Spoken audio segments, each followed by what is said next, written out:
Good morning, students. Now, today we'll continue with our chapter. First part we have completed, and in our first part we had discussed about the fitness, है ना? Fitness of like moto fitness test, है ना? इसमें हमने देखा कि जो players होते हैं या जो participants होते हैं उनका जो fitness test होता है वो किस तरह से check किया जाता है ना?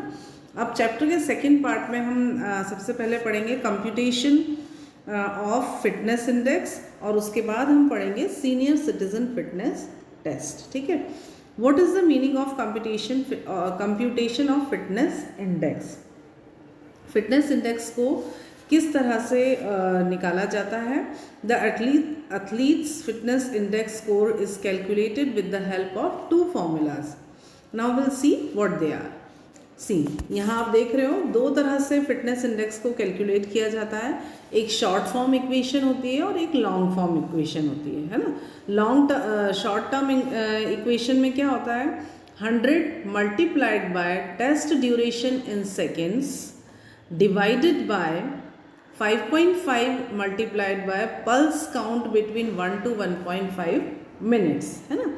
ये अपन ने जब कल ये देखा था प्रीवियस क्लास में, जब आपने ये चेक किया देखा था कि हम कोई भी टेस्ट करने के बाद उसका पल्स रेट चेक कर रहे थे, है ना। तो जो पल्स रेट आप निकालते हो तो आपको क्या करना है कि कोई भी टेस्ट किया आपने उसके बाद या कोई भी एक्सरसाइज करने के बाद उसका जो टेस्ट ड्यूरेशन है वो, और फिर क्या निकाल के रखना है आपको, पल्स निकाल के रखना है बिटवीन 1 to 1.5 मिनट, है ना।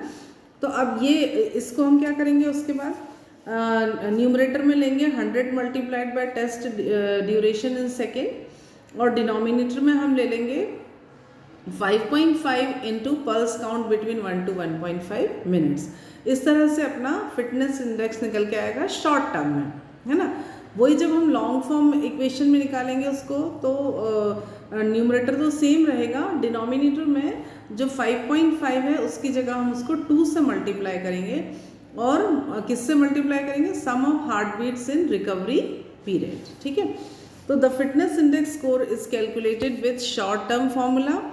For example, if the number of test duration of a girl was 300 seconds and the number of pulses count between 1 to 1.5 minutes was 80, then her fitness index score will be 100 into 300 upon 5.5 into 80। ठीक है, तो उसको जब हम calculate करेंगे तो वो आएगा 68.18 ना। मीन्स इसमें क्या बताया उन्होंने कि जो सब आपने एक ये टेस्ट में total number of test duration निकल के आया 300 सेकेंड, है ना, और उसका पल्स रेट निकल के आया 1 से 1.5 मिनट के बीच में 80। तो जब हमने इसके कैलकुलेट किया तो हमारा आंसर आया 68.18। अब आप ये देखो कि 68.18 कहाँ फॉल कर रहा है ना। इसमें ये फिटनेस इंडेक्स स्कोर का चार्ट है। एक्सीलेंट जो होता है वो होता है 90 और 86 से कम। उसके बाद में यहाँ गुड जो है 80 to 89, है ना, 76 to 85.9।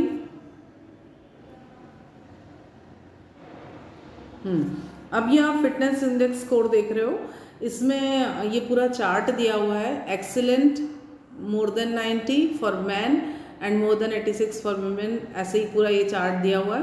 तो अभी हमारा जो आंसर आया वो आया 68.18। तो अभी 68.18 जो ये गर्ल का फिटनेस इंडेक्स निकल के आया है तो वो क्या है, ये आएगा किस में आएगा, यहाँ देखो हाई एवरेज में आ जाएगा। ठीक है ना, तो इस तरह से कैलकुलेट फिटनेस इंडेक्स कैलकुलेट किया जाता है। Now come to the next part of the chapter, that is senior citizens fitness test, है ना, और रिकली एंड जॉन्स टेस्ट। आपको ये तो मालूम है बेटा कि थ्रू आउट द लाइफ हमारी फिटनेस का ध्यान रखना बहुत इम्पॉर्टेंट होता है, बट ओल्ड एज में थोड़ा सा प्रिकॉशंस ज़्यादा लेना होते हैं क्योंकि वहाँ पर कॉम्प्लिकेशंस ज़्यादा होते हैं। ठीक है, even in old age people want to be fit and be able to continue to their work without pain as long as possible, है ना। एक एज होने के बाद भी फिट तो रहना सबको अच्छा लगता है ना। तो प्रॉपर फिटनेस के लिए बहुत ज़रूरी है कि टाइम टू टाइम सारे टेस्ट होते रहें, ठीक है। ये जो टेस्ट है सीनियर सिटीज़न फिटनेस टेस्ट, इसको रिकली एंड जॉन्स टेस्ट भी कहा जाता है ना। एंड ये जो टेस्ट होते हैं ये सीनियर सिटीजन्स के लिए बहुत ही बेनिफिशियल होते हैं, और इससे क्या होता है कि जब टाइम टू टाइम ये टेस्ट होते रहते हैं तो रिस्क फैक्टर कम हो जाता है ना। तो अब सीनियर सिटीज़न टेस्ट जो होते हैं वो कौन कौन से होते हैं वो अब हम देखते हैं, है ना। First one is chair stand test. अब चेयर स्टैंड टेस्ट का जो मेन पर्पस होता है वो आपका जो लोअर बॉडी स्ट्रेंथ है ना, वो चेक करना, प्लस आपकी जो लेग्स की स्ट्रेंथ होती है ना। यहाँ आप देख रहे हो कि जो सीनियर सिटीजन्स हैं उनके लेग्स की स्ट्रेंथ और लोअर बॉडी स्ट्रेंथ को चेक करने के लिए ये टेस्ट किया जाता है ना। इसके लिए हमको क्या चाहिए, a chair with a straight back. एक ऐसी चेयर चाहिए जिसका पीछे का मतलब जो बैक हो, जिससे हम टिकते हैं ना, वो एकदम स्ट्रेट हो, ऐसा कर्व वाला ना हो, और जो उसके ये लेग्स होते हैं चेयर के वो भी कम से कम 44 सेंटीमीटर लंबे हों, और एक स्टॉप वॉच चाहिए, ठीक है। इसके लिए जो इंस्ट्रक्शंस हैं वो ये हैं कि जो भी सब्जेक्ट है he should sit in the middle of the chair. Means जैसे चेयर पे कुछ लोगों को आदत होती है ना साइड में बैठने की, नहीं, जो भी इस टेस्ट में जो सब्जेक्ट हैं वो इस चेयर के बिल्कुल सेंटर में बैठें, और उनके जो हाथ हैं है ना वो जैसे आप ये इसमें देख रहे हो कि बिल्कुल स्ट्रेट बैठना है, और हाथों को ऑपोजिट आर्म्स में ऐसे क्रॉस करके रखना है, और जो फीट है हमारे पैर हैं उनके जो पैर हैं उनको फ्लोर पर थोड़ा सा दूर दूर रखना है ना, बैक को बिल्कुल स्ट्रेट रखना है। और इसका प्रोसीजर ये होता है कि आपको सबसे पहले आप चेयर पर बैठ गए सेंटर में बिल्कुल स्ट्रेट, है ना। फिर उसके बाद में पैरों को आपने नीचे ज़मीन पर ऐसे स्ट्रेट बिल्कुल थोड़ा दूर दूर करके रख लिया, आर्म्स को ऐसे क्रॉस कर लिया। फिर उसके बाद में आपको क्या करना है, बैठना है, एंड फिर उसके बाद 30 सेकेंड्स बैठने के बाद फिर खड़े होना है। फिर total number of count the total number of complete chair stand, है ना। मीन्स 30 सेकेंड्स में आपका ये बैठना और उठना कंप्लीट होना चाहिए। In case the participants has completed a full stand form, the sitting position when the time is finished, the final stand is counted in the total. मतलब आपको 30 सेकेंड्स में बैठना है, खड़े होना है, बैठना है, खड़े होना है, इस तरह से ये टेस्ट किया जाता है ना। इसका भी एक चार्ट होता है, और उस चार्ट से कैलकुलेट किया जाता है, ये आपकी स्ट्रेंथ चेक की जाती है ना। Second one is arm curl test. Arm curl test से आपके अपर बॉडी की स्ट्रेंथ और हाथों की स्ट्रेंथ चेक की जाती है, और इसका जो मेन पर्पस होता है वो बॉडी स्ट्रेंथ और एंड्योरेंस को चेक करना होता है। जैसे जो हाउस होल्ड एक्टिविटीज़ होती है ना, उसमें काफ़ी इम्पॉर्टेंट होती है ये वाला जो टेस्ट होता है। इसके लिए आपको कम से कम 5 पाउंड वेट चाहिए विमेन के लिए, और 8 पाउंड वेट चाहिए मैन के लिए। एक चेयर चाहिए और एक स्टॉप वॉच, ओके। यस, अब इसका प्रोसीजर क्या होता है, आर्म कर्ल टेस्ट में आपको जो सीनियर सिटीजन्स होते हैं उनको हाथों में वेट लेना है। सबसे पहले एक चेयर पर बैठना है, जो चेयर बिल्कुल स्ट्रेट हो, है ना, उस चेयर पर बिल्कुल स्ट्रेट बैठना है आपको।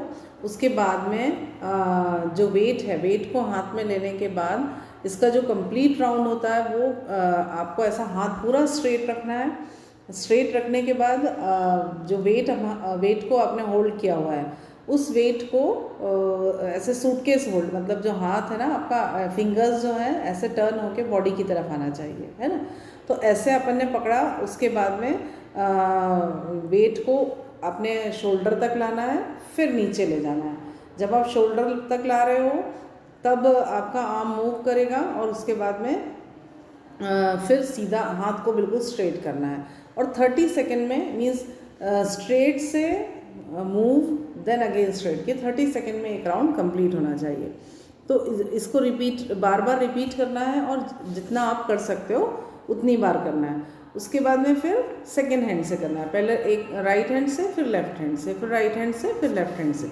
इस तरह से ये टेस्ट होता है ना। और फिर इसको भी एक चार्ट के थ्रू मेजर किया जाता है कि एवरेज में आ रहे हो आपकी बिलो एवरेज में आ रहे हैं कि क्या, है ना। तो इस तरह से ये आर्म कर्ल टेस्ट कंप्लीट करते हैं।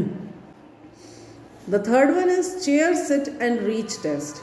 अब ये chair sit and reach test आपने अभी जब हमने पहले जो प्रीवियस इसमें पढ़ा था चैप्टर के प्रीवियस पार्ट में, तो वो था सिट एंड रीच, है ना। उसमें हम बैठ के इस टेस्ट को कंडक्ट कर रहे थे।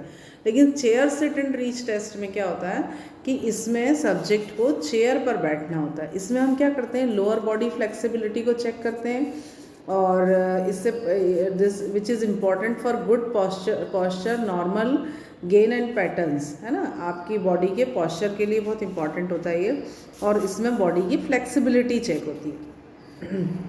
इसमें बॉडी की फ्लेक्सिबिलिटी चेक होती है ना। इसके लिए इक्विपमेंट क्या है, ruler, a chair with straight back approximate 44 centimetre high.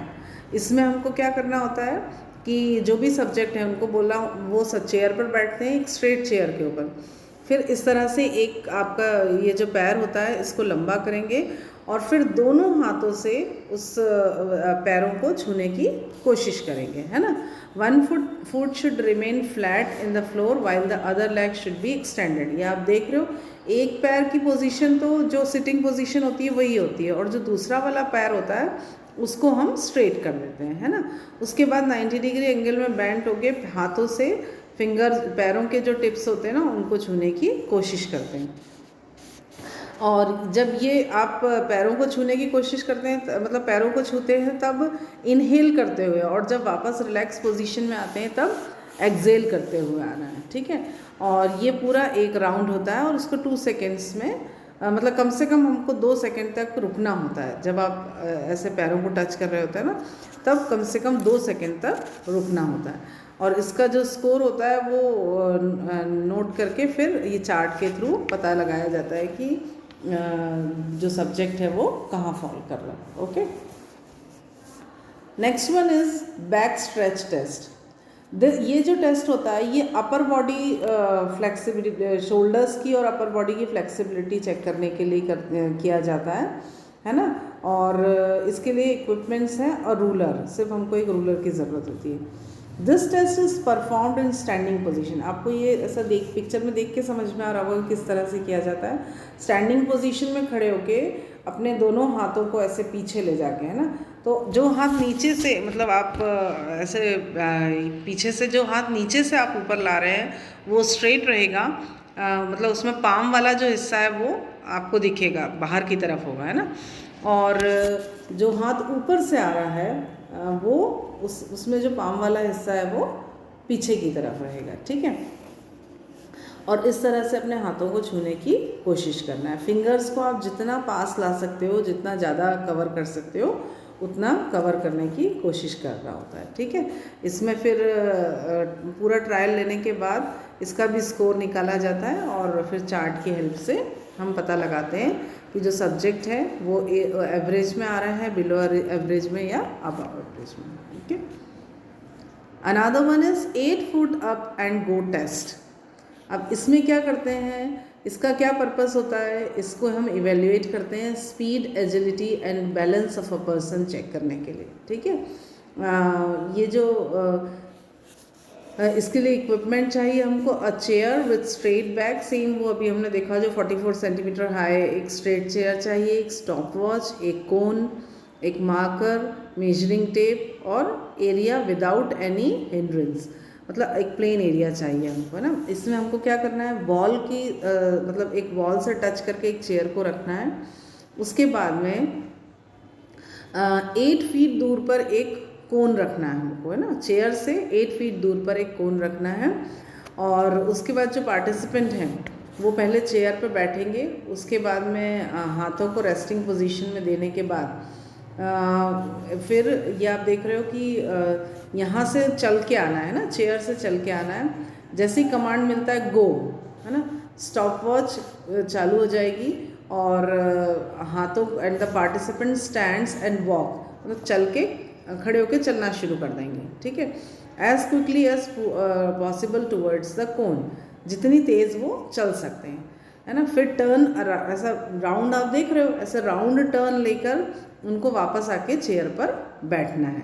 Means chair से चलना शुरू करेंगे, पहले सबसे पहले चेयर पर बैठेंगे और जैसे ही गो बोला वैसे ही स्टॉप वॉच स्टार्ट हो जाएगी। चेयर से खड़े होना है, चलना शुरू करना है और ऐसे 8 फीट दूर पर जो ये रखा हुआ है, कोन रखा हुआ है, कोन से टर्न लेके फिर वापस से चेयर पे जाके बैठना है, ठीक है ना। और ये पूरा एक राउंड कंप्लीट हो जाता है। फिर इसके अकॉर्डिंग टेबल से मैच करके निकाल लिया जाता है।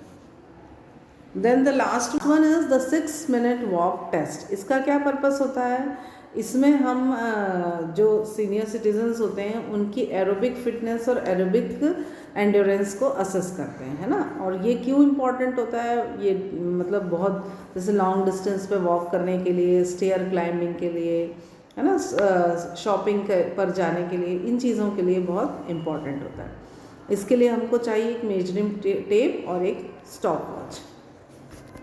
इसका जो प्रोसीजर होता है, इसमें एक पूरा ऐसा एरिया बनाया जाता है जो कि 5 यार्ड्स बाय, मतलब वो जो विड्थ में तो 5 यार्ड्स होता है और लेंथ में मिनिमम 20 यार्ड्स का होता है ये, है ना। तो इस तरह से ये मीन्स देखिए, the walking distance of course is marked that is 45.72 metre और 50 yards in a rectangular area.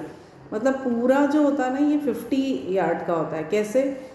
Rectangular field है ना। तो रेक्टेंगुलर फील्ड में जो इसकी लेंथ है 20 यार्ड्स बाय, तो आमने सामने की 20 हो गई, तो ये हो गई 40 यार्ड, है ना। और विड्थ जो है वो दोनों साइड की 5 यार्ड्स, तो टोटल 50 यार्ड का एरिया बनता है ये, है ना। तो इसमें क्या करना होता है, 6 मिनट में इसको कंप्लीट करना होता है। तो 6 मिनट में जो सब्जेक्ट है वो कितना चल पा रहा है, उससे फिर इसको जो 6 मिनट वॉक टेस्ट है उसको कैलकुलेट किया जाता है। Okay, so here we have completed our chapter and you read this chapter carefully, and if you have any question you can ask, and secondly you complete your project also, है ना। we have completed our chapter। अब बेटा आपको जो ये 2 तरह के test हैं, एक तो मोटो फिटनेस टेस्ट है और एक सीनियर सिटीज़न टेस्ट है ना। तो दोनों के जो सब पार्ट्स हैं उनको आप एक बार अच्छे से रीड कर लेना, और कोई क्वेरी हो तो आप मुझसे पूछ सकते हो, है ना। और ये जो मोटर फिटनेस टेस्ट है 6, वो तो आपको प्रैक्टिकल फाइल में भी लिखना है, तो वो आप अच्छे से रीड करके उसको कंप्लीट करना। Okay, thank you.